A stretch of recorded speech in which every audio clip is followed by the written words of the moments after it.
சென்னை சீனிவாசபுரத்தில் பல்வேறு கோரிக்கைகளை வலியுறுத்தி மீனவர்கள் போராட்டத்தில் ஈடுபட்டுள்ளனர். இது குறித்தான முழு விவரங்களோடு இணைகிறார் நமது செய்தியாளர் தாய்மானவன். வணக்கம் தாய்மானவன், எவ்வளவு பேர் இந்த போராட்டத்தில் ஈடுபட்டு இருக்கிறார்கள்? அவர்களின் கோரிக்கை என்னவாக இருக்கிறது?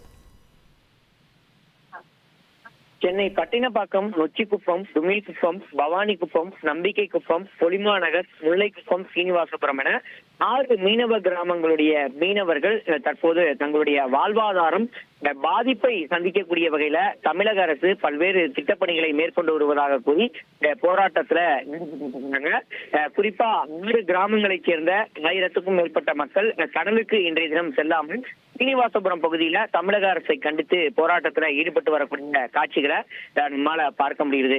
குறிப்பா இந்த போராட்டத்தை பொறுத்த மட்டில் சாலை மறியல்ல ஈடுபட முயன்றார்கள்.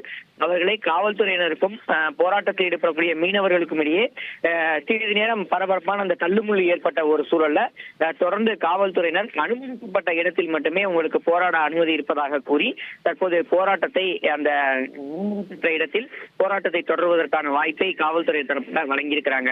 நொச்சிக்குப்பம் முதல் சீனிவாசபுரம் வரை இருக்கக்கூடிய கிராம மக்கள் ஒன்றிணைந்து தங்களுடைய கோரிக்கைகளை வலியுறுத்தி இந்த போராட்டத்துல ஈடுபட்டு வராங்க. குறிப்பாக பாரம்பரியமாக இங்கு வாழ்ந்து வரக்கூடிய மக்களுக்கு இந்த பகுதியிலேயே குடியிருப்பை கட்டித்தர வேண்டும். அதே போல மீனவர்களுடைய வாழ்வாதாரம் பாதிக்கக்கூடிய வகையில பட்டினப்பாக்கம் கடற்கரையில நீலக்குடி திட்டத்தை நடைமுறைப்படுத்த முயற்சியை மேற்கொள்வதையும் அதே போல தொங்கு பாலம் கட்டக்கூடிய பணிகளை கைவிட வேண்டும் உள்ளிட்ட பல்வேறு கோரிக்கைகளை வலியுறுத்தி இந்த போராட்டத்துல மீனவர் சங்கத்தினர் ஈடுபட்டு வரக்கூடிய காட்சிகளை பார்க்க முடியுது. 6 மீனவ கிராமங்களைச் சேர்ந்த 1000க்கும் மேற்பட்டோர் இன்று மீன்பிடி தொழிலுக்கு செல்லாமல் இந்த போராட்டத்துல ஈடுபட்டு வருவதும் குறிப்பிடத்தக்கது.